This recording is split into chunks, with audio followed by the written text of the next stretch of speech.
যেই বান্দা মুমিন জান্নাত পেতে চাও, তোমার জন্যই দুনিয়া হলো পরীক্ষার হল। তোমার জন্য 5 নাম্বার, তোমার জন্য পুরস্কার আমি জান্নাত রাখলাম। যে ঈমান আনবা না সে আমার বান্দা না, তার জন্য পরীক্ষাও নাই, জান্নাতও নাই। 5 বেলার নামাজ পড়বা, পয়গম্বর বলেন 5 বার। যদি কেউ একই হাউজের মধ্যে গোসল করে ময়লা থাকে না। যারা 5 ওয়াক্ত নামাজ ঠিক মতো পড়বে তাদের আমলনামায় গুনাহ থাকে না। এরে নবীর উম্মতের দল, হাসরের ময়দানে আমার নবী কান্না করতেছেন। আম্মা জান আয়েশা রাদিয়াল্লাহু আনহা বলেন, নবী আপনি কাঁদেন কেন? হাসরের ময়দানের ভয়ঙ্কর হালাত। আম্মা জান বলেন, কেমন হালাত? বলে এমন কঠিন হালাত হবে, নারী আর পুরুষ সব উলঙ্গ দাঁড়াবে, কেউ কারো দিকে তাকানোর কোনো সুযোগ হবে না। ওই কঠিন মুসিবতের সময় সূর্যের গরমে জমিনটা তামা হয়ে যাবে, জাহান্নামের গরম আওয়াজ, মানুষগুলো থরথর করে কাঁপতে শুরু করবে।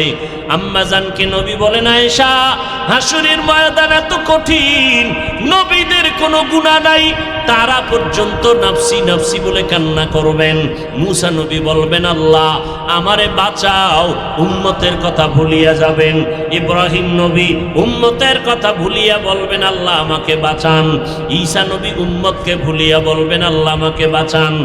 আল্লাহ পাকের নবী এই কথা বলা মাত্র আম্মা জান আয়েশা রাদিয়াল্লাহু আনহা বলেন, নবী তখন আপনি কি করবেন? মায়ার নবী বলেন, আয়েশা আমি তখন আল্লাহর আদালতে মাকামে মাহমুদে সিজদায় পড়ে কাঁদবো, একবারও বলবো না আল্লাহ আমাকে বাঁচাও, আমি বারবার বলবো আল্লাহ আমার উম্মতেরে বাঁচান, উম্মতেরে বাঁচান, উম্মতেরে বাঁচান। আম্মা জান আয়েশা রাদিয়াল্লাহু তাআলা আনহা বলেন, তারপরে কি হবে? আল্লাহ বলবেন, নবী আপনি কান্না করবেন না, মাথা উঁচু করেন, আর হাসরের ময়দানে কোটি কোটি মানুষের মধ্য থেকে আপনার উম্মতগুলো বাছাই করে করে জান্নাতের মধ্যে নিয়ে যান। আমি তখন আল্লাহর অর্ডারে আমার উম্মতগুলো বাছাই করে করে জান্নাতে নিব। আম্মা জান আয়েশা বলেন, কোটি কোটি মানুষ থাকবে হাসরের ময়দানে, মুসা নবীর উম্মত, ঈসা নবীর উম্মত, ইব্রাহিম নবীর উম্মত, নূহ আলাইহিস সালামের উম্মত। আপনি তখন উম্মত বাছাই কেমনে করবেন, চিনবেন কি করে? আম্মা জান আয়েশাকে নবী বলেন, ও আয়েশা বিশাল বড় একটা গাভীর পাল, এই গাভীর মধ্যে যদি শত শত গাভীর, কোনো একটা গাভীর কপালে সাদা রেখা থাকে, চিনা কঠিন না সহজ? বলে অনেক সহজ। আল্লাহর নবী বলেন, ও আয়েশা ভালো করে শুনে নাও, আমার উম্মতগুলো চিনার জন্য মুসা নবীর উম্মত, ইব্রাহিম নবীর উম্মত, ঈসা নবীর উম্মতের মধ্যে আমার উম্মত থাকবে, চিনতে কষ্ট হবে না। কারণ আমার উম্মতেরা যারা 5 ওয়াক্ত নামাজ ওযু বানাইয়া পড়বে, এদের ওযুর অঙ্গগুলো নূরের আলোতে ঝলমল করতে থাকবে, আর আমি দেখে দেখে দেখে দেখে বাছাই করে করে আমি জান্নাতের দিকে নিয়ে যাব। এরে নবীর উম্মতের দলেরা, ও যুবকেরা, ব্যবসা করো বাধা নাই, চাকরি করো বাধা নাই। আল্লাহর নবী ব্যবসা করেছেন, চাকরিও করেছেন, আবু বকর ব্যবসা করেছেন, ওমর ব্যবসা করেছেন। ইসলামে ব্যবসা নিষেধ নাই, চাকরি করা বাধা নাই, স্কুলে পড়ো, কলেজে পড়ো, লেখাপড়া বাধা নাই। তবে বান্দা সব সময় মনে রাখবা, আল্লাহ তোমাকে পাঠাইছেন ইবাদতের জন্য। ব্যবসার ফাঁকে ফাঁকে তুমি ইবাদত করবা, 5 বেলার নামাজ পড়বা, নবীর তরিকা মতে চলবা, মা বাবার দোয়া নিয়ে চলবা, ওলামায়ে কেরামের পরামর্শ নিয়ে চলবা। মনে মনে ধোঁকা আসবে, কেমনে সম্ভব? ডানে বামে তাকাইয়া দেখো রে যুবক, আল্লাহর গোলাম, তোমার আমার মতো কত যুবক স্কুলে পড়ে, কলেজে পড়ে, 5 ওয়াক্ত নামাজ পড়ে, আছে না নাই? তোমার বিবেক নামের আদালতকে জিজ্ঞাসা করো, তুমি কেন পারবা না? তোমার আমার মতো কত যুবক রাস্তায় গাড়ি চালায়, সময় মতো নামাজ পড়ে, তুমি কেন পারবা না রে বাবা? তোমার আমার মতো যুবক তাকায় দেখো ব্যবসা করে, 5 বেলার নামাজ পড়ে, তুমি কেন পারবা না? তোমার আমার মতো কত যুবক র্যাব, আর্মি, পুলিশ, বিডিআরের চাকরি করে, দাড়িওয়ালা, 5 ওয়াক্ত নামাজি, আছে না নাই? তুমি কেন পারবা না? তোমার আমার মতো কত যুবক কর্মচারী কাজ করে, 5 ওয়াক্ত নামাজ পড়ে, অভাব নাই, তুমি কেন পারবা না? শয়তানের ধোকায় পড়ে গেছো, এখনো সময় আছে, তওবা করে নাও, আল্লাহকে ডাকো আর বলো, হে মালিক, এই জীবনে শয়তানের ধোকায় পড়ে গুনাহ করে করে দুটো হাত নাপাক করেছি, জিহ্বা নাপাক, আমার অন্তর নাপাক, আজকে থেকে তওবা করে নিলাম। গুনাহ নিয়ে কবরে গেলে জাহান্নামের শাস্তি সহ্য করতে পারবো না। দুনিয়াতে সূর্যের গরম সহ্য করতে পারি না, দুনিয়াতে গরম সহ্য করতে পারি না, একটা মশার কামড় সইতে পারি না। গুনাহ নিয়ে কবরে গেলে জাহান্নামের আগুন কেমনে সহ্য করব? আল্লাহর কোরআন সত্য, গুনাহগারের জন্য কবরে আযাব হবে তাও সত্য, হাসরে আযাব হবে তাও সত্য। অতএব আজকে থেকে তওবা করে নাও। মরিয়া গেলে যাব, হায়াতের মালিক আল্লাহ, ইজ্জতের মালিক আল্লাহ, রিজিকের মালিক আল্লাহ। ও যুবকেরা, ও পর্দার আড়ালের মা বোনেরা, আপনার মতো কত মা বোন এখনো আছে স্বামীর খেদমত করে, 5 ওয়াক্ত নামাজ পড়ে। আপনারা তো নবীদের মায়ের মতো মা, আপনারা সাহাবায়ে কেরামদের মায়ের মতো মা, আপনারা নবীর স্ত্রী আয়েশা রাদিয়াল্লাহু আনহার মতো নারী, আপনারা খাদিজা রাদিয়াল্লাহু আনহার মতো নারী, আপনারা হাফেজে কোরআনের মায়ের মতো মা, আপনারা আলেমদের মায়ের মতো মা। আপনারা কেন এখনো নবীর তরিকা মতো চলবেন না? দুনিয়াতে কষ্ট করে কামাই রুজি করে দিবে আপনার সন্তান, আপনার স্বামী, আপনার কোনো কষ্ট করিয়া কামাই রুজি করা লাগবে না। আপনি কামাই রুজি করা অংশ নিয়ে ঘরের মধ্যে থাকবেন, সন্তানকে মানুষ বানাবেন, 5 ওয়াক্ত নামাজ পড়ে স্বামীর জন্য দোয়া করবেন, সন্তানের জন্য দোয়া করবেন, সন্তানটাকে আদর্শওয়ালা বানাবেন। পিছনে যদি অন্যায় করিয়েই থাকেন, এখন সময় আছে, তওবা করেন, আর বেপরদায় চলবেন না, স্বামীর অবাধ্য হবেন না, স্বামীর মাল নষ্ট করবেন না, আমানতের খেয়ানত করবেন না, সন্তানগুলোকে আদর্শওয়ালা নামাজি বানাবেন, সন্তানগুলোকে 5 ওয়াক্ত নামাজি বানাবেন। ও যুবক, তুমিও তওবা করো, মা বাবার দোয়া নিয়ে চলবা, আলেমদের পরামর্শ নিয়ে চলবা। হায়াতের মালিক, রিজিকের মালিক আমার আল্লাহ, ইজ্জতের মালিক আমার আল্লাহ। আমরা যারা নবীর তরিকা মতো চলি, আমরা তো কেউ না খাইয়া মরে যাই নাই, সম্মান কমে নাই, ইজ্জত কমে নাই। অতএব এখনো সময় আছে, তওবা করে নাও। ও আল্লাহ, চাকরি করি, ব্যবসা করি, লেখাপড়া করি, আর নামাজ বাদ দিব না, নবীর তরিকা মতো চলবো, মা বাবার খেদমত করে দোয়া নিয়ে চলবো, ওলামায়ে কেরামের পরামর্শ নিয়ে চলবো। তওবা করার মতো যদি নিয়ত হয়, মুনাফিকি যদি অন্তরে না থাকে, খাঁটি তওবার নিয়তে দুটো হাত আমার আল্লাহকে দেখাইয়া দাও। আয় আল্লাহ, আমাদের হাতগুলো কবুল করে নেন, তওবা কবুল করে নেন, তওবার উপরে মজবুত হইয়া চলার মতো তৌফিক দান করেন, আমিন। যারা আল্লাহকে মানে তারা মুমিন, তারা মুত্তাকি, তারা মুসলমান। আর যারা আল্লাহকে মানে না, আর আবার 2 দল, একদল নতুন আর একদল পুরান। জন্মলগ্ন থেকে বাপদাদা শুদ্ধ, তারা আল্লাহকে মানে না, এদেরকে ইসলামের পরিভাষায় বলে কাফের। আর একদল বাপদাদা ইসলাম মানে, নিজেও জন্মসূত্রে ইসলাম মানে, কিন্তু কিছুদিন পরে বুদ্ধি টুদ্ধি খাটাইয়া এরপরে বলে না, ইসলাম সঠিক ধর্ম না, আল্লাহ বড় জালেম। এরা কি পুরান বেঈমান না নতুন? নতুন। এদেরকে ইসলামের পরিভাষায় বলে মুরতাদ।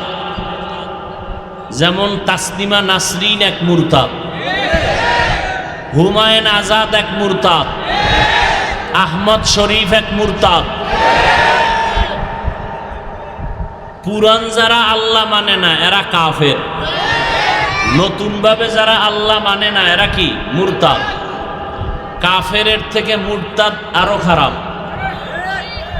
আর মুসলমানের ব্যানারের মধ্যে মুনাফিক কাফেরের থেকেও খারাপ। আল্লাহ কোনো বেঈমানকে বলে নাই সাহায্য চাও, আল্লাহ শুধু মুমিনকে বলেছেন, ইয়া আইয়ুহাল্লাযীনা আমানু, হে মুমিনেরা, যারা আল্লাহ মানো, নবী মানো, কোরআন মানো, হাদিস মানো, জান্নাত মানো, জাহান্নাম মানো, এরা কি? মুমিন।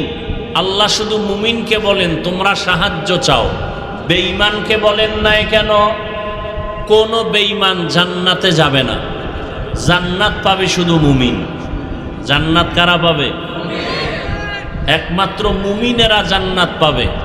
তবে আল্লাহ যেহেতু রহমান, আল্লাহ রহিম, অসীম দয়ালু, আল্লাহ মুমিনকে জান্নাত তো দিবেনই, মুমিন যেন কষ্ট ছাড়া পায়, বিনা হিসাবে পায়, আল্লাহ সে ব্যবস্থার জন্য মুমিনকে সাহায্যের কথা বলেছেন। কেন? যদি তুমি আল্লাহর পক্ষ থেকে সাহায্য পাও তাহলে হিসাব ছাড়া বিনা হিসাবে জান্নাতে যাবে। আমরা কি জান্নাত চাই হিসাব দিয়া না বিনা হিসাবে? আল্লাহ কবুল করেন। জান্নাত কি বেঈমান পাবে না মুমিন? মুমিনকে আল্লাহ বলেন সাহায্য প্রার্থনা করো। কেন? ইসলাম কোনো ব্যক্তির কাছে ঠেকা নয়। ইসলাম তোমার মন মতো চলে না, তোমাকে ইসলামের লাইনে চলতে হবে। তোমার লাইনে ইসলাম নয়, ইসলামের লাইনে তুমি। তোমার মতে কোরআন নয়, কোরআনের মতে তুমি। তোমার মন মতো বয়ান নয়, বয়ানের লাইনে তোমাকে তৈরি হতে হবে। বলে বয়ান আমার মন মতো হয় নাই, তোমার মন তো নাপাক। তোমার মন মতো বয়ান হবে কেন? কোরআন পাক। সুদখোর যদি বলে আমার মন মতো বয়ান হয় নাই, কোরআন তো সুদের পক্ষে না, পক্ষে? তো সুদখোরের মন মতো বয়ান হবে? কোনোদিন হবে না। কোরআন হলে সবার মন মতো হবে? যারা কোরআন মানে না, নামাজ পড়ে না, রোজা রাখে না, পর্দা করে না, হালাল খায় না, দুর্নীতি করে, চুরি করে, ডাকাতি করে, জুলুম করে, অত্যাচার করে, এদের জন্য কোরআন কখনো পক্ষে হবে না। আল্লাহ বলেন সাহায্য চাও, কারণ যদি বিনা হিসাবে জান্নাত পেতে হয় তাহলে তুমি একা একা জান্নাত দুনিয়াতেই কামাই করতে হবে, তবে একা একা পারবা না। আপনার খানার সময় যদি আপনি ইলিশ মাছ দিয়ে খানা খেতে চান তাহলে বাজারে গিয়ে আগে ইলিশ মাছ নিয়ে আসতে হবে, ঘরে রান্না করতে হবে। ঘুমাইয়া ঘুমাইয়া স্বপ্ন দেখলেন আমি ইলিশ দিয়ে খানা খাই, ইলিশ মাছ ঘরে আনলেন না, বাজারে গেলেন না। খানার টাইমে যদি আপনার স্ত্রীকে বলেন ইলিশ মাছ দাও, সম্ভব? ঘুমাইয়া ঘুমাইয়া যদি আপনি স্বপ্নে দেখেন জান্নাত পাইতেছেন, বিলকিসের সিংহাসনে ঘুরতেছেন, কিন্তু সুদের টাকায় ব্যবসা, দাড়ি নাই, টুপি নাই, পর্দা নাই, সুন্নতের আমল নাই, কিয়ামতের দিন যদি আল্লাহকে বলেন জান্নাত দাও, আল্লাহ জান্নাত দিবেন? কোনোদিন না। জান্নাত যদি পেতে চাও দুনিয়াতে বসে জান্নাত আগে কিনে নাও। জান্নাত ইন্নাল্লাহা আশতারা মিনাল মুমিনিনা আনফুসাহুম ওয়া আমওয়ালাহুম বিআন্না লাহুমুল জান্নাহ। আল্লাহ বলেন আমি মুমিনের কাছে জান্নাত দিয়ে দিলাম, বিনিময় মুমিনের জান মাল নিয়ে নিলাম। অমুমিন জান্নাত কোনো বেঈমানকে দিব না, জান্নাত দিব আমি মুমিনকে।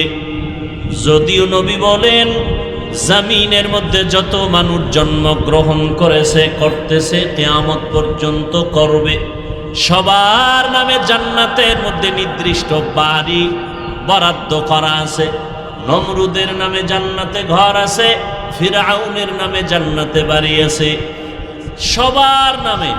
কিন্তু ইমানদার ব্যতীত কেউ জান্নাত কখনো পাবে না। নমরুদ ইমানদার না, নমরুদ ইমান না থাকার কারণে জান্নাত পাবে না, ফিরআউন ইমান না থাকার কারণে জান্নাত পাবে না, কোনো বেঈমান জান্নাত পাবে না। যদিও সবার নামে জান্নাতে বাড়ি বরাদ্দ করা। আল্লাহ গো, ফিরআউন জান্নাত পাবে না, তার ইমান নাই। নমরুদ ইমান না থাকার কারণে পাবে না, তাদের নামে বরাদ্দ করা জান্নাত কি হবে? আল্লাহ বলেন বেঈমানের নামের জান্নাত আমি মুমিনকে বোনাস দিয়ে দিব। আরো আস্তে করে বলুন, বেহেশত আজা কে আজারে নবাশত কসে রাবা কসে করে নবাশত।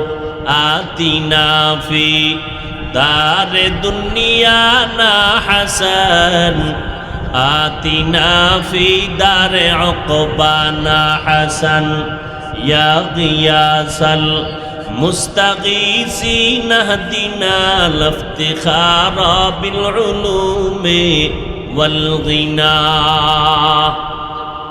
জান্নাত যে ছোটটা পাবে, যেই মুমিন ছোট জান্নাত পাবে, বর্তমান দুনিয়ার থেকেও 10 গুণ বড়। আরো আস্তে করে বলো। একবার মুমিন তুমি যদি মুহাব্বতে জবানটা খুলে সুবহানাল্লাহর আওয়াজ দাও, জান্নাতের মধ্যে একটা বিশাল বড় ফলের গাছ হয়ে যাবে। আরো জোরে বলেন। এত সওয়াব রাখবো কই? কে কয় যে সওয়াবের কাজ মোটেই করে না? কথা ঠিক নেই?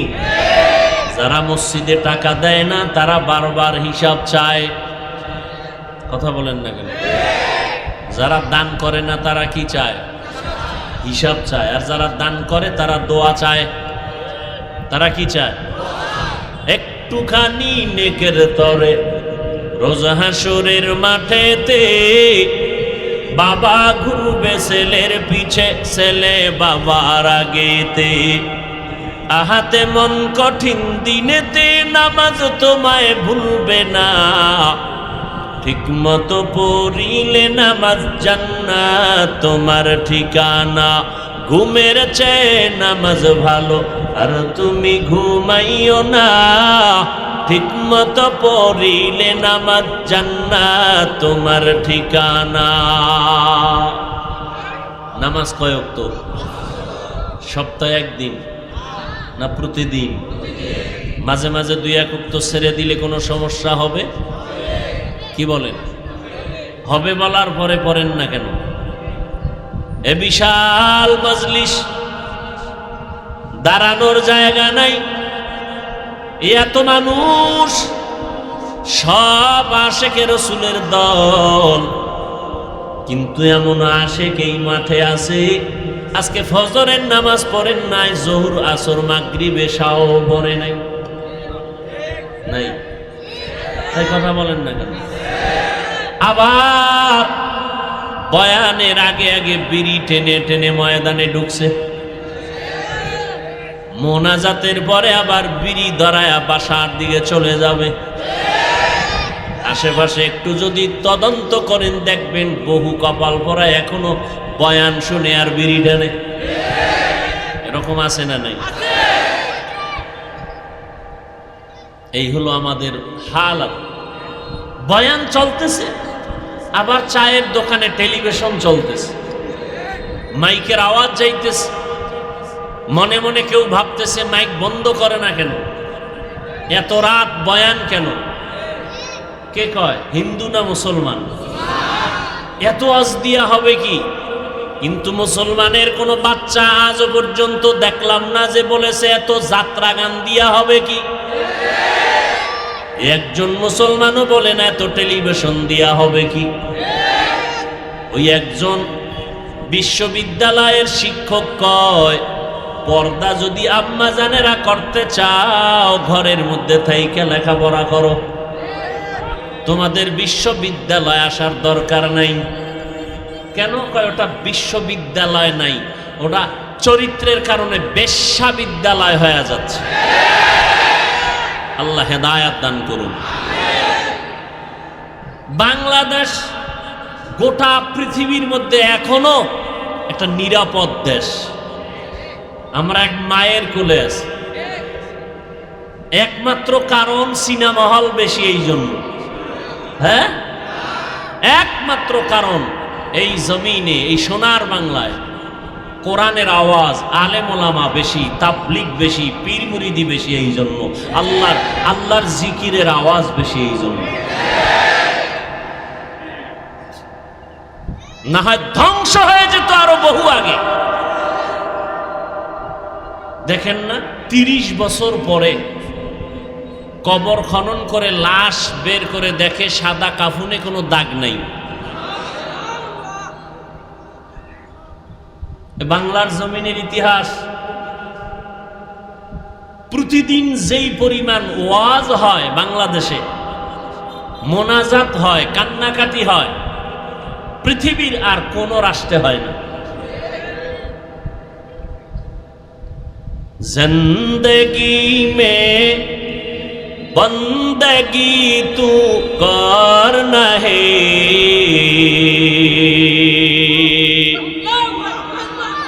जिंदगी में बंदगी तू करना है,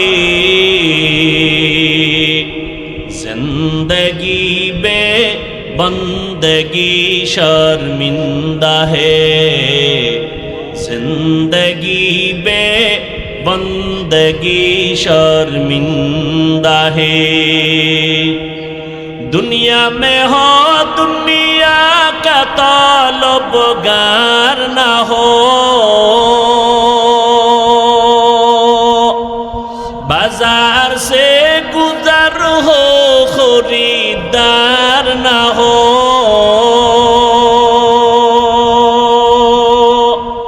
ये दुनिया एक मिसल कागज फूल है, ये दुनिया एक मिसल कागज फूल है, जिंदगी में बंदगी तू करना है, जिंदगी में बंदगी तू करना है,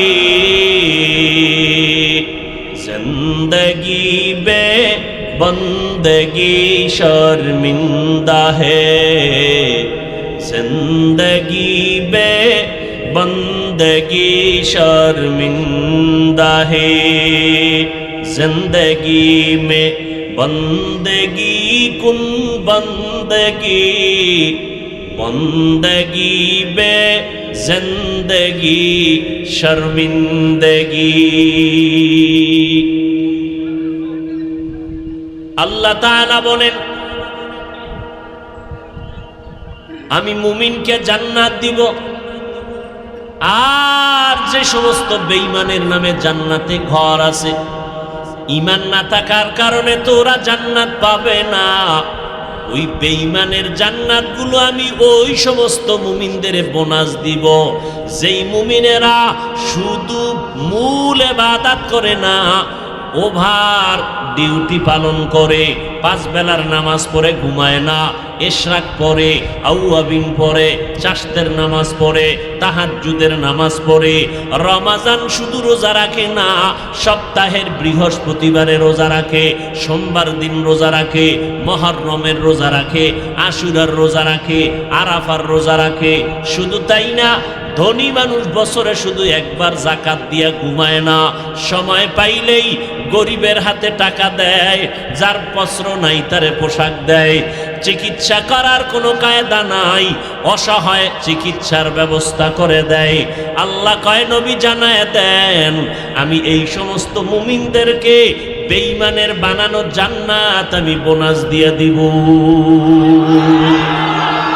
আতিনা ফি দারে দুনিয়া না হাসান, আতিনা ফি দারে উকবা না হাসান, ইয়া গিয়াসাল মুস্তাগীসিন হদিনা লফতিখারা বিল উলুমে ওয়াল গিনা, হর গরিদে নেকো তু তৈয়ার হ্যায়, हर गरीद नेको तू तैयार है, जो न मांगे उससे तू बेजार है। কষ্ট হয়, দুনিয়ার কাজের জন্য কত রাত ঘুমাও নাই, বন্ধু আর বন্ধু বান্ধবী নিয়ে আড্ডা করে কত রাত ঘুমাও নাই।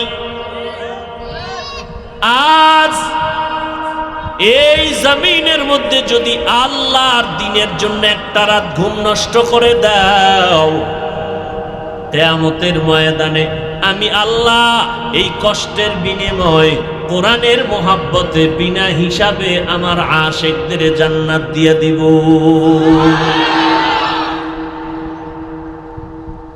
এই কষ্ট বিফলে যাবে? বলেন। এই ময়দানটা, এই মাঠের দাম কত? বসার সাথে সাথে সবার গুনাহ মাফ। আরো আস্তে করে বলেন। মোনাজাতটা দিয়ে যখন যাবেন, জিন্দেগির সমস্ত গুনাহ মাফ হয়ে যাবে। রাস্তায় যাওয়ার সময় আল্লাহ না করুন যদি ইন্তেকাল হয়, আল্লাহ শাহাদাতের মর্যাদা দান করবে। এত বরকতের মজলিস, উলামায়ে কেরামের মজলিস, বেহেশতের বাগান। ইয়া আইয়ুহাল্লাযীনা আমানুস্তাঈনু বিস-সাবরি ওয়াস-সালাহ ইন্নাল্লাহা মা'আস-সাবিরিন।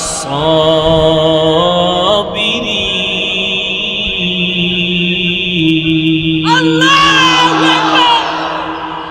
আল্লাহ তাআলা বলেন, ও মুমিন, দুনিয়াতে যদি তুমি জান্নাত কামাই করতে চাও, তোমার ইলিশ মাছ দিয়া খানা খাইতে যদি মনে চায়, বাজারে গিয়ে তুমি ইলিশ মাছ নিয়ে আসো। খালি হাতে গেলে হবে? ইলিশ মাছ দিয়ে দিবে? চাইলেই দিবে? কি লাগবে? টাকা লাগবে। কেমন টাকা? জাল নোট? হ্যাঁ, একুরেট পিওর টাকা দিয়া মাছ কিনো। তবে সাবধান, তুমি একটা দামি পদ্মার ইলিশ যদি টাকা দিয়া কিনিয়া ঘরে আনতে চাও, নিরাপদে আসিও। কারণ রাস্তাঘাটে বহু চোর ডাকাতের ভয় আছে না নাই? মানুষ, জান্নাতটা যদি দুনিয়াতে কামাই করতে চাও, বান্দা, তোমার দুনিয়াতে টাকা চলে, আল্লাহর আদালতে তোমার টাকা চলবে না। জান্নাত যদি কামাই করতে চাও, 1 নাম্বার পুঁজি লাগবে তোমার ঈমান, 2 নাম্বার পুঁজি লাগবে তোমার নেক আমল। এবার জান্নাত কামাই করতে গিয়া দুনিয়ার জমিনের মধ্যে তোমার বান্দা একা একা চলতে পারবা না, কারণ ডানে বামে চোর ডাকাতের অভাব নাই। তোমাকে ধরে ধরে জাহান্নামে নিয়ে যাবে, জান্নাতের পথে যাইতে দিবে না, ওয়াজ মাহফিলে বসতে দিবে না, বাধা দিয়া বলবে এত অশোনার দরকার নাই। মসজিদে নামাজে যাইতে বাধা দিবে, জিকির করতে বাধা দিবে, এত জিকিরের কোনো প্রয়োজন নাই, কোরআন তেলাওয়াতের প্রয়োজন নাই। এমতো অবস্থায় যদি তুমি জান্নাতের পথে আগায় যেতে চাও, আল্লাহর সাহায্য ছাড়া চলার কোনো উপায় নাই। কারণ আমি বড় দুর্বল, দুনিয়ার পরিবেশ বড় নাপাক, আবার শয়তান তোমাকে আমাকে পেছন দিক দিয়ে টানতেছে মুসিবতের মধ্যে ফালানোর জন্য। এমতো অবস্থায় যদি জান্নাতের পথে আগাইতে চাও, আল্লাহর সাহায্য ছাড়া আগানো যাবে না। কার সাহায্য চাই? আল্লাহ। সাহায্য তো চাইছি, পাই না। আল্লাহর কাছে বহু চাইছি, পাই না। আল্লাহ বলে চাওয়ার মতো চাও। বলে চাওয়ার মতো কেমনে? কয় 2 জিনিসের মাধ্যমে চাও। 1 নম্বরে ধৈর্য, 2 নম্বরে নামাজ। 1 নম্বরে কি? 2 নম্বরে কি? আপনাদের জানা থাকলে বলেন, ইসলামের বেনা কয়টা? মনে নাই? 1 নাম্বার যেটা, তার নাম ঈমান। 1 নম্বরের নাম কালেমা বা ঈমান। নামাজ, রোজা, হজ, যাকাত। আবার খেয়াল করেন, 5টার মধ্যে ধৈর্য কোনটার নাম আসেনি দেখেন তো? ঈমান, নামাজ, রোজা, হজ। ধৈর্য আছে কয় নম্বরে? আছে? কথা বলেন না কেন? জাহিরি ভাবে দেখা যায় নাই। ঈমান, নামাজ, রোজা, হজ, যাকাত। ঈমানের পরেই কি? নামাজ। ঈমানের পরেই আল্লাহ কয় সাহায্য চাও আমার কাছে 2 জিনিসের মাধ্যমে। এর মধ্যে ইসলামের 5 বানার একটা আছে নামাজ, তাও 2য় সিরিয়ালে। 1ম সিরিয়ালে ধৈর্য। কেন? ধৈর্য না থাকলে তোমার নামাজ হবে না। ধৈর্য বড় দামি এক সম্পদের নাম। قال النبي صلى الله عليه وآله وسلم من يريد الله به خيرا يصب منه। আল্লাহর নবী বলেন, ও দুনিয়ার উম্মতের দল, আল্লাহ পাক দুনিয়াতে মানুষকে, মুমিনকে যাকে বেশি মহব্বত করেন তাকে ধৈর্যের পরীক্ষা নেবেন। স্বামী আর স্ত্রী বসে বসে মহব্বতের আলাপ করতেছে, এক সময় স্ত্রী বলে, এই স্বামী তুমি আমাকে কেমন মহব্বত করো? বলে, তুমি আমার জীবন, তুমি আমার মরণ, তুমি আমার সব। বলে, কেমন তা বাস্তবে বুঝাও? তুমি আমার জীবনের সব, তুমি আমার মরণের সব। যখন যা চাইবা আমি দেওয়ার জন্য প্রস্তুত। চাইতে দেরি পাইতে। স্ত্রী বড় নেককারিনী, আমলওয়ালা, ইমানদার। কয়, তুমি আমি চাইলেই দিবা? বলে, হ্যাঁ। কয়, তা আমারে তালাক দাও। কি দাও?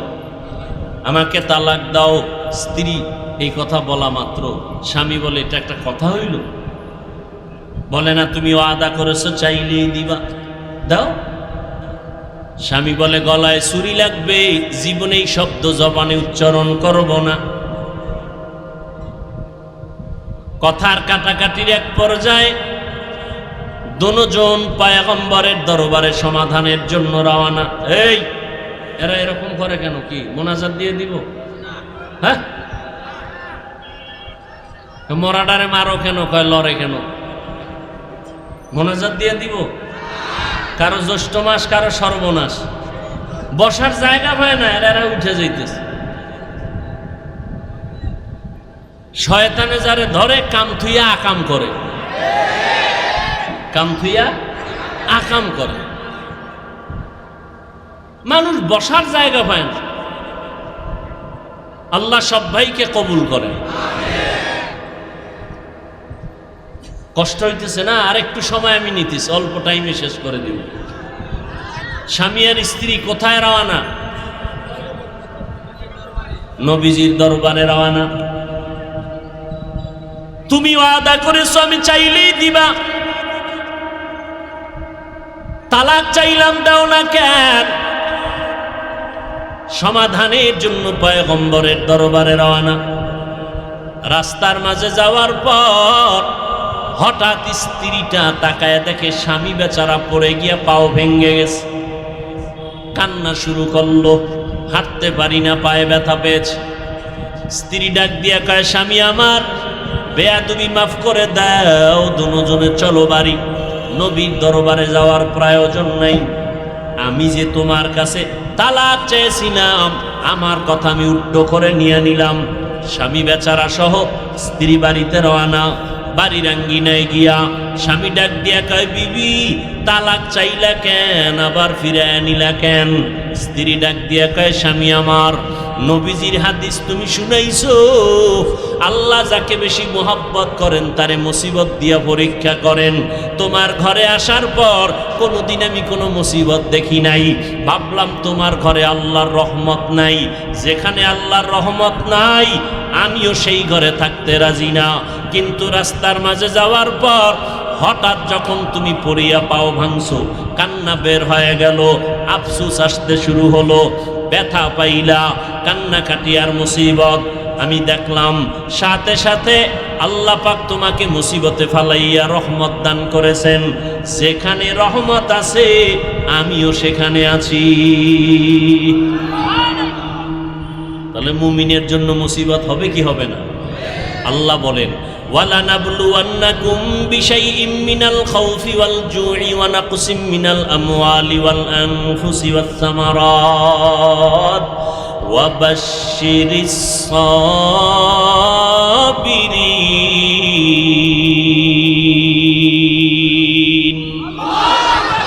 আল্লাহ তাআলা বলেন, আমি 5টা জিনিসের মাধ্যমে যারা মুমিন তাদের পরীক্ষা অবশ্যই করব। মুমিনকে পরীক্ষা করবে। যে স্কুলের ছাত্র না, ওর কোনো পরীক্ষা নাই, ওর কোনো পাস নাই, ওর কোনো পুরস্কারও নাই। যে স্কুলের ছাত্র তার জন্য পরীক্ষা, তার জন্য 5 নাম্বার, তার জন্য পুরস্কার, ঠিক নেই? যেই বান্দা মুমিন জান্নাত পেতে চাও, তোমার জন্যই দুনিয়া হলো পরীক্ষার হল। তোমার জন্য 5 নাম্বার, তোমার জন্য পুরস্কার, আমি জান্নাত রাখলাম। যে ঈমান আনবা না সে আমার বান্দা না, তার জন্য পরীক্ষাও নাই, জান্নাতও নাই। বেঈমানের জান্নাতও নাই, পরীক্ষাও নাই। এই জন্য গো কাম কি? আল্লাহ গো খাওয়ায় কা? এই বেঈমানেরা না খায় মরে? কথা বলেন না কেন? সমস্ত বেঈমানেরা আরামে খায়, ঠিক না? কেন আল্লাহ ও খানা দিছে? খাইয়েই খালি আল্লাহরে গালি দেয়, কথা ঠিক নেই? বলে দেয়ার ইজ নো গড, যারে দেখি না তারে মানি না, বলে না বলে না? আমগো শরীরের মধ্যে একটা আত্মা আছে, আছে না নাই? আত্মাটা কেমন, লাল না কালো? দেখছেন? বিশ্বাস করেননি?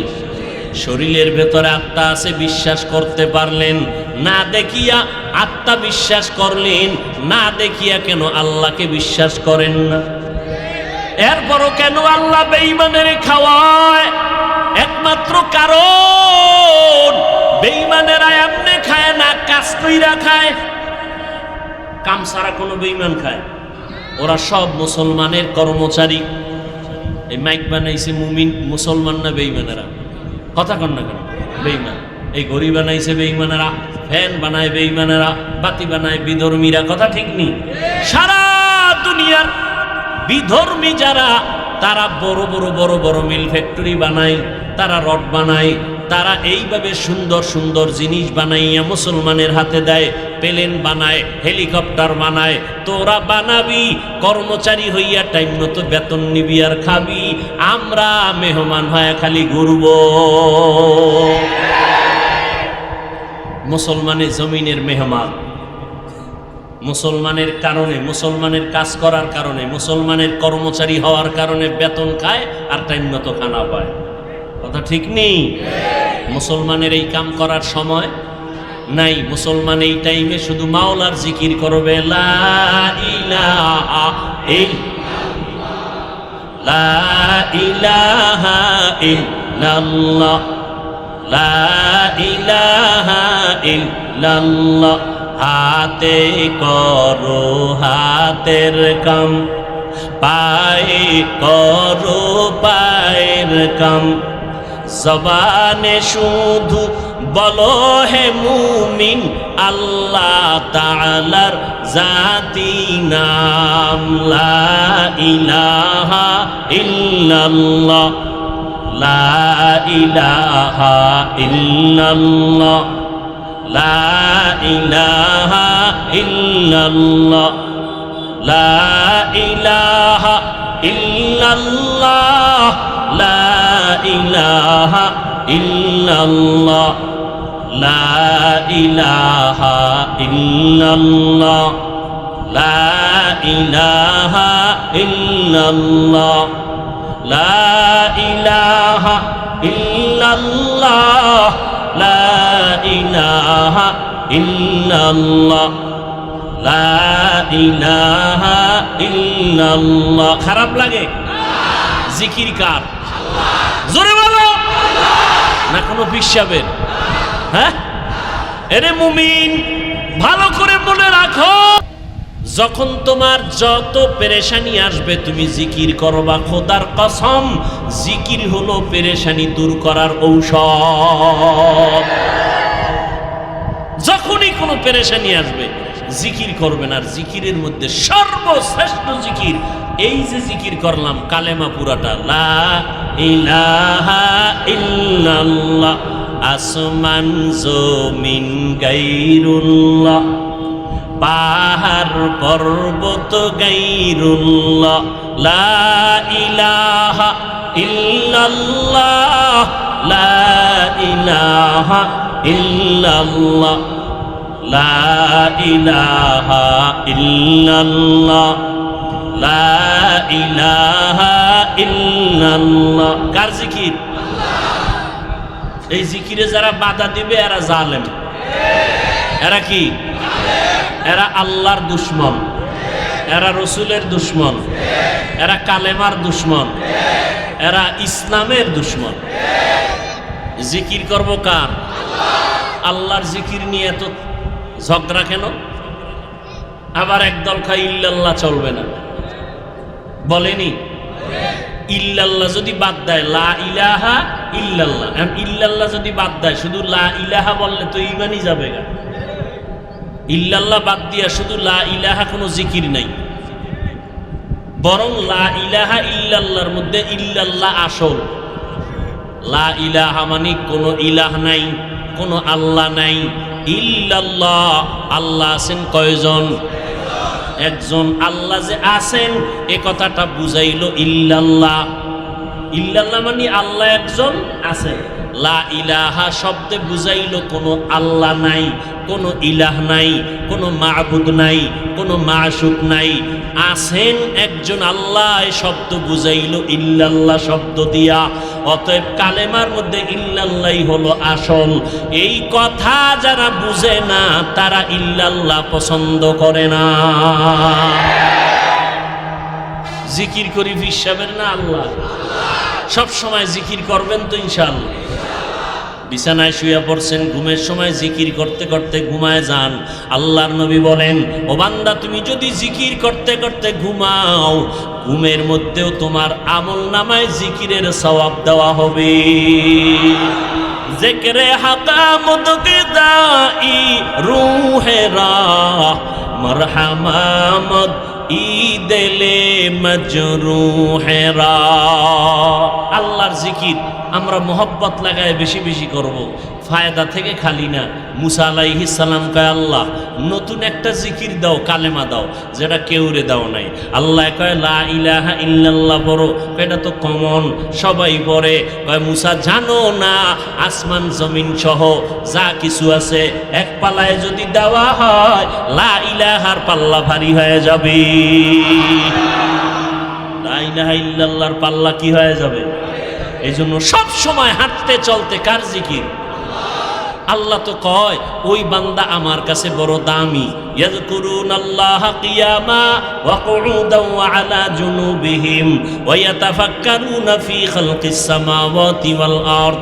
যারা হাঁটতে হাঁটতে জিকির করে, শুয়া শুয়া জিকির করে, দাঁড়ায় দাঁড়ায় জিকির করে কার? আল্লাহ কয় এই বান্দার মতো দামি আমার কাছে আর কেউ নাই। জিকির করে বান্দা।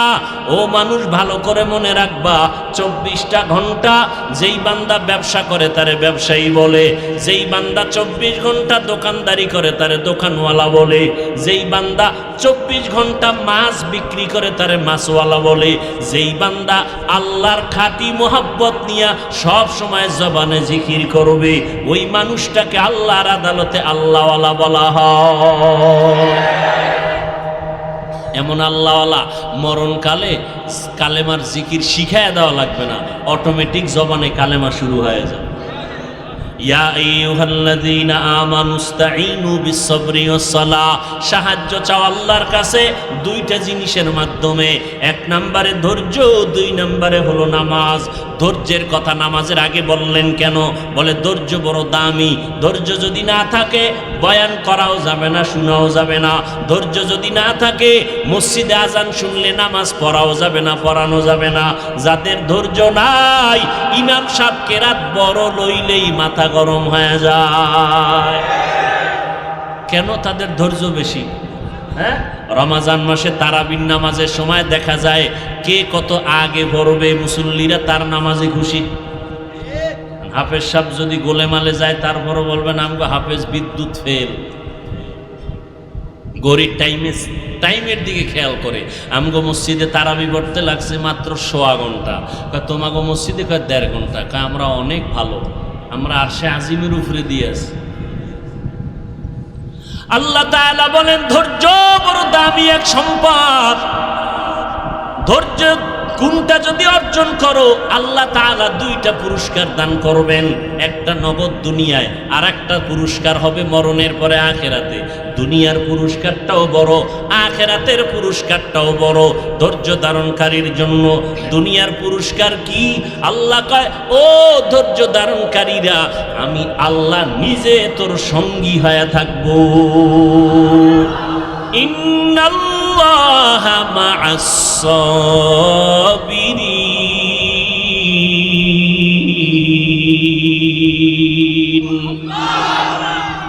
আল্লাহ যদি সঙ্গী হয়ে থাকে, কোন আর ভয় আছে কোন? লা তাহজান ইন্নাল্লাহা মা'ানা। কোনো ভয় নাই, আমার সাথে কে আছেন? আল্লাহ আছেন। মুসা নবীর সাথে কে আছেন? আল্লাহ আছেন। এজন্য লোহিত সাগরের সামনে গিয়েও কোনো ভয় নাই। নদী কেমনে পার হব? আল্লাহ কয় মুসা জোরে বাড়ি মারো, রাস্তা করে দিব। মুসা নবী আল্লাহর নামে নদীর মধ্যে যখন বাড়ি মারলেন লাঠি দিয়া, 12টা রাস্তা হয়ে গেল। এবার মুসা নবী 12টা বংশের লোক নিয়া ওপার চলে গেলেন তুরে সিনার ভিতরে। এদিক দিয়ে ফেরাউন রাস্তা দিয়ে যখন দেখে রওনা, মাঝখানে যাওয়ার পরে আল্লাহ কয় আমি ফেরাউনের সাথে নাই, অতএব রাস্তা তুই আগের মতো পানি হয়ে যা। পানি যখন হয়ে গেল, মাঝখানে পানিতে ডুইবে ফেরাউনের সব খোদাই শেষ। কোটি টাকার মালিক দেখো অভাব হয় না দূর, গরিব ঘুমায় আরাম করে মনটা বাহাদুর। ফেরাউনের লাশটা দেখো মিশর জাদু ঘরে, খায় না মাটি পোকা মাছি সবাই ঘৃণা করে। মুসা নবীর সাথে কে আছেন? কথা বলেন না কেন? ফেরাউনের সাথে আল্লাহ নাই। ইব্রাহিম নবীর সাথে কে আছেন? নমরুদ নামের বেঈমান ইব্রাহিম নবীকে যখন আগুনের মধ্যে ফেললো, কেউ তার সাথে নাই, তার আপন বাবা আজার ইব্রাহিম নবীর বিরুদ্ধে চলে গেল। বাবা ইব্রাহিম নবীর যখন আগুনের মধ্যে ফেলবেন, জিব্রাইল নবীর কাছে গিয়ে কয় যদি সহযোগিতার প্রয়োজন হয় বলেন, আমি আপনার পাশে আছি। পয়গম্বর ইব্রাহিম বলেন আমার আল্লাহ কি অন্ধ? আল্লাহ কি দেখেন না? আমার আল্লাহই আমার জন্য যথেষ্ট। আগুনের মধ্যে ফেলছে, ইব্রাহিম নবী বইয়া রয়েছে, পুরা আগুনের অবস্থাটা ফুলের বাগান হয়ে গেছে। কে করছেন? আল্লাহ থাকলে আর কোনো ভয় আছে? কোনো ভয় নাই। ইউনুস আলাইহিস সালামের সাথে কে আছেন? মাছের পেটে গিয়া ওই ইউনুস নবী আরামে আরামে বিশ্রাম করতেছেন। ভাইরা আমার, যারা ধৈর্য ধারণ করবে তাদের 1 নাম্বার পুরস্কার, জমিনের মধ্যে মরার আগে আল্লাহ তার সাথী হয়ে থাকবেন। আর মরণের পরে পুরস্কার, ইন্নামা ইউয়াফাস সাবিরুনা আজরাহুম বিগাইরি হিসাব। ধৈর্য ধারণকারী যারা হবে, আল্লাহ ঘোষণা দিয়ে বলেন কোরআনে, তোমাদের জান্নাতে ঢুকতে কোনো হিসাব নেওয়া হবে না। আল্লাহর কাছে সাহায্যের জন্য কয় জিনিস লাগবে? 1 নম্বরে কি? ধৈর্য। বলেন 1 নম্বরে কি? ধৈর্য। আসেনি ধৈর্য? কই? মোনাজাতটা দিতে শুরু করলেই নাই, জুতা লয়ে আস্তে আস্তে বের হয়ে যায়, সালাম নাই কালাম নাই, ধৈর্য নাই। 2 ঘন্টা বৈশা বয়ান শুনলো, 5 মিনিট বয়া মোনাজাতটা দিবে, আর ধৈর্য হয় না অনেকেরই। আছে না নাই? দেখবেন মোনাজাতটা শুরু হলে ওইটা অনেকে চলে যায়, ধৈর্য নাই। 2 ঘন্টা বসলো, বয়ান শুনলো, 5 মিনিট বসে দোয়াটা করবে, কপালে নেই। জুমার দিন মসজিদে যায়, সবার শেষে গিয়া ঢুকে ইমাম খতিব সাহেব সালামটা ফিরাইলেই দৌড়। ঠিক নেই? জুমার নামাজের পরে আরো 4 রাকাত সুন্নাত আছে না নাই? পড়া লাগবে কি লাগবে না? জুমার নামাজের আগের সুন্নত নিয়ে আলেমরা বিতর্ক করেছে, কিন্তু ইমাম খতিব সাহেবের সালামের পরের 4 রাকাত সুন্নত নিয়ে তো কোনো বিতর্ক নাই, পড়তেই হবে। কিন্তু যারা সুন্নত না পড়িয়া মসজিদ থেকে বের হয়ে যায়, মনে হয় একটা ঘূর্ণিঝড় শুরু হয়েছে, কার আগে কে যাবে। একটা ধৈর্যের প্রতিযোগিতা চলে, কার আগে কে যাবে। যারা জুমার নামাজের সালামের পরে সুন্নত 4 রাকাত না পড়িয়া বের হয়ে যায়, এদের মনে রাখতে হবে এরা কিছু সওয়াব আর কিছু গুনাহ সহ বাড়ি যায়। কিছু সওয়াব আর কিছু গুনাহ। মুসাফিরের জন্য মাসআলা আলাদা। ধৈর্যের পরের গুণের নাম হলো নামাজ। নামাজ কয় ওয়াক্ত লাগবে নি? কথা বলেন। قال النبي صلى الله عليه وآله وسلم بين العبد وبين الكفر ترك الصلاة। পয়গম্বর বলেন মুমিন আর বেঈমানের মধ্যে ব্যবধান হলো নামাজ। বেঈমানেরা নামাজ পড়ে না, মুমিনেরা নামাজ ছাড়ে না। নামাজ লাগবে নি? এরে নবীর আশিক, কিয়ামতের দিন হিসাব হবে সর্বপ্রথম কিসের? আরো জোরে বলেন। আউয়ালু মা ইউহাসাবু বিহিল আবদু ইয়াউমাল কিয়ামাতিস সালাহ। পয়গম্বর বলেন কিয়ামতের ময়দানে সর্বপ্রথম হিসাব হবে নামাজের। মুমিন আর বেঈমানের মধ্যে ব্যবধান হলো নামাজ। আমার নবী কষ্ট করে নামাজের জামাত ছাড়েন নাই। মুফতিয়ানে কেরাম বলেন আল জামাতু সুন্নাতুন মুআক্কাদাতুন লা ইয়াতরুকুহা ইল্লাল মুনাফিকুন। মুফতিয়ানে কেরামেরা বলেন জামাতে নামাজ পড়া সুন্নতে মুআক্কাদা, মুনাফিক ছাড়া জামাত ছাড়তে পারে না। জুমার নামাজে মুসল্লি কম না বেশি? কি এরা সব ইন্ডিয়ার থেকে আসে? এরা ফজরে ছিল না, মসজিদে আসলো না কেন? আবার জুমার নামাজের পরে আসরে মসজিদ খালি নাই। আবার জুমার দিন অনুষ্ঠান, সালাম ফিরাইয়া মোনাজাতটা দিয়ে সিনেমা হলে গেছেনি? বলে কেমন সিনেমা হল? কয় বিবাহের অনুষ্ঠান, মিনি মিনি সিনেমা হল। বিবাহের অনুষ্ঠানে বেপর্দা আছে না নাই? গান বাজনা আছে না নাই? কথা বলেন, সওয়াব না গুনাহ? জুমার নামাজে মোনাজাত দিয়া আবার কবিরা গুনায় ঢুকে গেল। দুই একজন হুজুর গেলে ভিতরে জায়গা নাই। কেন? হুজুর গো জায়গা হইল পর্দার ভিতরে। হুজুর ওই সিপায় বয়া থাকেন, খানা আইব টাইম মতো, খেয়ে লয়ে আপনি চলে যাবেন। আল্লাহ পাক বিবাহের অনুষ্ঠানগুলোকে গুনাহমুক্ত করে দেন। আরো আস্তে করে বলে নামাজ লাগবে নি? এরে যুবক, ও পর্দার আড়ালের আম্মা জানেরা, বৃদ্ধ বাবাজি, বান্দা তুমি দাঁড়াইয়া নামাজ পড়বা। যদি তুমি অসুস্থ হও বসে বসে নামাজ পড়ো, তারপরও নামাজ বাদ দেওয়া। তুমি যদি বসে নামাজ পড়তে না পারো, অসুস্থ, শুয়া শুয়া ইশারায় নামাজ আদায় করো, তারপরও নামাজ বাদ দেওয়ার কোনো উপায় নাই। 5 বেলার নামাজ পড়বা। পয়গম্বর বলেন 5 বার যদি কেউ একই হাউজের মধ্যে গোসল করে ময়লা থাকে না। যারা 5 ওয়াক্ত নামাজ ঠিক মতো পড়বে তাদের আমল নামায় গুনাহ থাকে না। এরে নবীর উম্মতের দল, হাসরের ময়দানে আমার নবী কান্না করতেছেন। আম্মা জান আয়েশা রাদিয়াল্লাহু আনহা বলেন নবী আপনি কাঁদেন কেন? হাসরের ময়দানের ভয়ঙ্কর হালাত। আম্মা জান বলেন কেমন হালাত? বলে এমন কঠিন হালাত হবে, নারী আর পুরুষ সব উলঙ্গ দাঁড়াবে, কেউ কারো দিকে তাকানোর কোনো সুযোগ হবে না। ওই কঠিন মুসিবতের সময় সূর্যের গরমে জমিনটা তামা হয়ে যাবে। জাহান্নামের গরম আওয়াজ, মানুষগুলো থরথর করে কাঁপতে শুরু করবে। আম্মা জানকে নবী বলেন আয়েশা হাসরের ময়দান এত কঠিন, নবীদের কোনো গুনাহ নাই, তারা পর্যন্ত নাফসি নাফসি বলে কান্না করবেন। মুসা নবী বলবেন আল্লাহ আমারে বাঁচাও, উম্মতের কথা ভুলিয়া যাবেন। ইব্রাহিম নবী উম্মতের কথা ভুলিয়া বলবেন আল্লাহ আমাকে বাঁচান। ঈসা নবী উম্মতকে ভুলিয়া বলবেন আল্লাহ আমাকে বাঁচান। আল্লাহ পাকের নবী এই কথা বলা মাত্র আম্মা জান আয়েশা রাদিয়াল্লাহু আনহা বলেন নবী তখন আপনি কি করবেন? মায়ার নবী বলেন আয়েশা আমি তখন আল্লাহর আদালতে মাকামে মাহমুদে সিজদায় পড়ে কাঁদবো, একবারও বলবো না আল্লাহ আমাকে বাঁচাও, আমি বারবার বলবো আল্লাহ আমার উম্মতের বাঁচান, উম্মতের বাঁচান, উম্মতের বাঁচান। আম্মা জান আয়েশা রাদিয়াল্লাহু তাআলা আনহা বলেন তারপরে কি হবে? আল্লাহ বলবেন নবী আপনি কান্না করবেন না, মাথা উঁচু করেন, আর হাসরের ময়দানে কোটি কোটি মানুষের মধ্য থেকে আপনার উম্মতগুলো বাছাই করে করে জান্নাতের মধ্যে নিয়ে যান। আমি তখন আল্লাহর অর্ডারে আমার উম্মতগুলো বাছাই করে করে জান্নাতে নিব।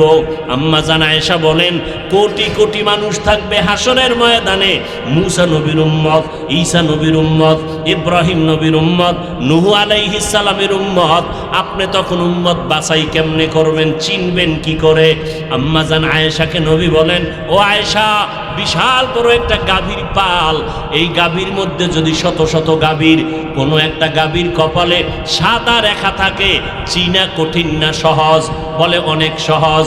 আল্লাহর নবী বলেন ও আয়েশা ভালো করে শুনে নাও, আমার উম্মতগুলো চিনার জন্য মুসা নবীর উম্মত, ইব্রাহিম নবীর উম্মত, ঈসা নবীর উম্মতের মধ্যে আমার উম্মত থাকবে, চিনতে কষ্ট হবে না। কারণ আমার উম্মতেরা যারা 5 ওয়াক্ত নামাজ ওযু বানাইয়া পড়বে, এদের ওযুর অঙ্গগুলো নূরের আলোতে ঝলমল করতে থাকবে। আর আমি দেখে দেখে দেখে দেখে বাছাই করে করে আমি জান্নাতের দিকে নিয়ে যাব। এরে নবীর উম্মতের দলেরা, ও যুবকেরা, ব্যবসা করো বাধা নাই, চাকরি করো বাধা নাই। আল্লাহর নবী ব্যবসা করেছেন, চাকরিও করেছেন। আবু বকর ব্যবসা করেছেন, ওমর ব্যবসা করেছেন। ইসলামে ব্যবসা নিষেধ নাই, চাকরি করা বাধা নাই। স্কুলে পড়ো, কলেজে পড়ো, লেখাপড়া বাধা নাই। তবে বান্দা সব সময় মনে রাখবা, আল্লাহ তোমাকে পাঠাইছেন ইবাদতের জন্য। ব্যবসার ফাঁকে ফাঁকে তুমি ইবাদত করবা, 5 বেলার নামাজ পড়বা, নবীর তরিকা মতে চলবা, মা বাবার দোয়া নিয়ে চলবা, ওলামায়ে কেরামের পরামর্শ নিয়ে চলবা। মনে মনে ধোঁকা আসবে, কেমনে সম্ভব? ডানে বামে তাকাইয়া দেখো রে যুবক, আল্লাহর গোলাম, তোমার আমার মতো কত যুবক স্কুলে পড়ে, কলেজে পড়ে, 5 ওয়াক্ত নামাজ পড়ে, আছে না নাই? তোমার বিবেক নামের আদালতকে জিজ্ঞাসা করো, তুমি কেন পারবা না? তোমার আমার মতো কত যুবক রাস্তায় গাড়ি চালায়, সময় মতো নামাজ পড়ে, তুমি কেন পারবা না রে বাবা? তোমার আমার মতো যুবক তাকায় দেখো ব্যবসা করে, 5 বেলার নামাজ পড়ে, তুমি কেন পারবা না? তোমার আমার মতো কত যুবক র্যাব, আর্মি, পুলিশ, বিডিআর এর চাকরি করে, দাড়িওয়ালা, 5 ওয়াক্ত নামাজি, আছে না নাই? তুমি কেন পারবা না? তোমার আমার মতো কত যুবক কর্মচারী কাজ করে, 5 ওয়াক্ত নামাজ পড়ে, অভাব নাই, তুমি কেন পারবা না? শয়তানের ধোকায় পড়ে গেছো, এখনো সময় আছে, তওবা করে নাও, আল্লাহকে ডাকো আর বলো, হে মালিক, এই জীবনে শয়তানের ধোকায় পড়ে গুনাহ করে করে 2টো হাত নাপাক করেছি, জিহ্বা নাপাক, আমার অন্তর নাপাক, আজকে থেকে তওবা করে নিলাম। গুনাহ নিয়ে কবরে গেলে জাহান্নামের শাস্তি সহ্য করতে পারবো না। দুনিয়াতে সূর্যের গরম সহ্য করতে পারি না, দুনিয়াতে গরম সহ্য করতে পারি না, একটা মশার কামড় সইতে পারি না। গুনাহ নিয়ে কবরে গেলে জাহান্নামের আগুন কেমনে সহ্য করব? আল্লাহর কোরআন সত্য, গুনাহগারের জন্য কবরে আযাব হবে তাও সত্য, হাসরে আযাব হবে তাও সত্য। অতএব আজকে থেকে তওবা করে নাও। মরিয়া গেলে যাব, হায়াতের মালিক আল্লাহ, ইজ্জতের মালিক আল্লাহ, রিজিকের মালিক আল্লাহ। ও যুবকেরা, ও পর্দার আড়ালের মা বোনেরা, আপনার মতো কত মা বোন এখনো আছে স্বামীর খেদমত করে, 5 ওয়াক্ত নামাজ পড়ে।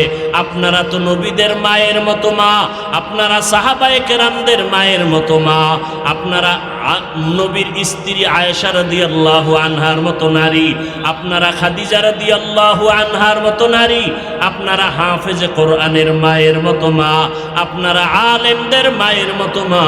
আপনারা কেন এখনো নবীর তরিকা মতো চলবেন না? দুনিয়াতে কষ্ট করে কামাই রুজি করে দিবে আপনার সন্তান, আপনার স্বামী।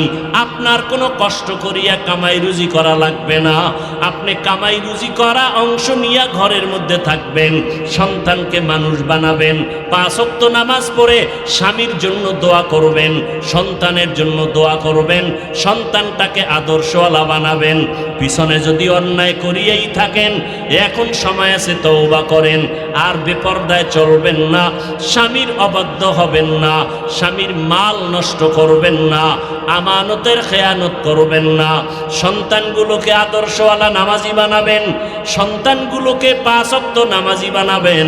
ও যুবক, তুমিও তওবা করো, মা বাবার দোয়া নিয়ে চলবা, আলেমদের পরামর্শ নিয়ে চলবা। হায়াতের মালিক, রিজিকের মালিক আমার আল্লাহ, ইজ্জতের মালিক আমার আল্লাহ। আমরা যারা নবীর তরিকা মতো চলি, আমরা তো কেউ না খাইয়া মরে যাই নাই, সম্মান কমে নাই, ইজ্জত কমে নাই। অতএব এখনো সময় আছে, তওবা করে নাও। ও আল্লাহ, চাকরি করি, ব্যবসা করি, লেখাপড়া করি, আর নামাজ বাদ দিব না, নবীর তরিকা মতো চলবো, মা বাবার খেদমত করে দোয়া নিয়ে চলবো, ওলামায়ে কেরামের পরামর্শ নিয়ে চলবো। তওবা করার মতো যদি নিয়ত হয়, মুনাফিকি যদি অন্তরে না থাকে, খাঁটি তওবার নিয়তে 2টো হাত আমার আল্লাহকে দেখাইয়া দাও। আয় আল্লাহ, আমাদের হাতগুলো কবুল করে নেন, তওবা কবুল করে নেন, তওবার উপরে মজবুত হইয়া চলার মতো তৌফিক দান করেন, আমিন।